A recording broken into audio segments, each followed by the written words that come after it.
Long, long ago, there was nothing but deep, quiet darkness everywhere. It was like the whole world was waiting for something amazing to happen. Then, God said in a loud, clear voice, "Let there be light." And wow, light burst everywhere, breaking through the darkness and making the very first day. This wasn't just any light. It was special and seemed to dance and play all around. God looked at the light and was happy. He called the light day and the darkness night. On the second day, God had another great idea. He said, "Let there be a sky to separate the water above from the water below." And just like that, a beautiful blue sky appeared, holding up the water above it. The sky was never empty. It soon filled up with fluffy clouds that floated around lazily. Sometimes they even sprinkled a little rain to water the earth below. By the third day, it was time for some more magic. God gathered the water into seas and let dry ground appear. He called the ground land and the water seas.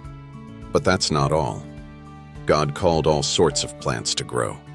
Tall trees, colorful flowers, and green grass popped up everywhere. Imagine whole forests growing in just moments and fruit trees full of yummy fruits popping up right before your eyes.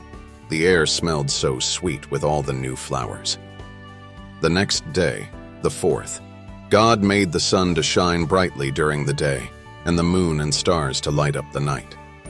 These weren't just lights. They were like a big clock for the world, showing us when it's day and night, and even changing the seasons. On the fifth day, God filled the seas with fish and the skies with birds. The sea bubbled with fish of all kinds, and the air was busy with birds flapping their wings and singing. Can you imagine how many different kinds of fish there are? More than all the stars we can see.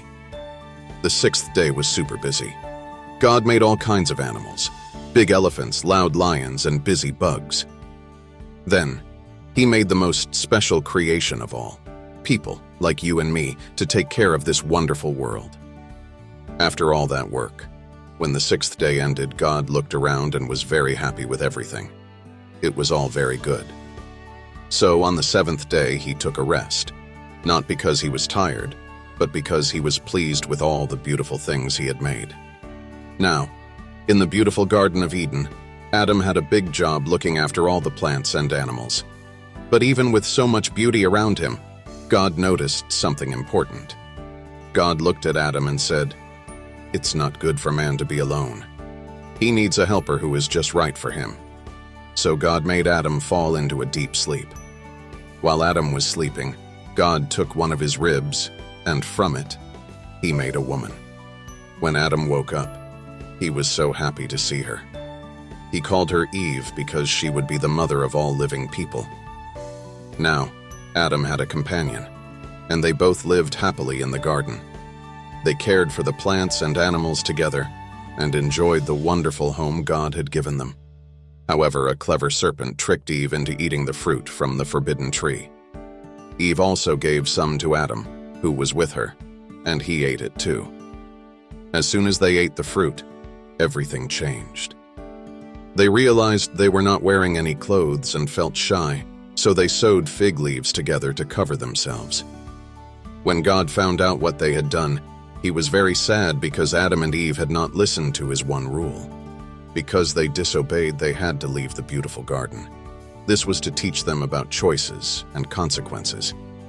So, Adam and Eve left the Garden of Eden, and life outside the garden was much harder. They had to grow their own food and find their own shelter. But even though they made a big mistake, God still loved them and promised to take care of them. Just like Adam and Eve learned, every choice we make has a consequence.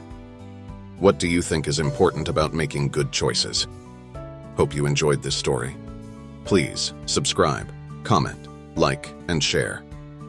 Thank you.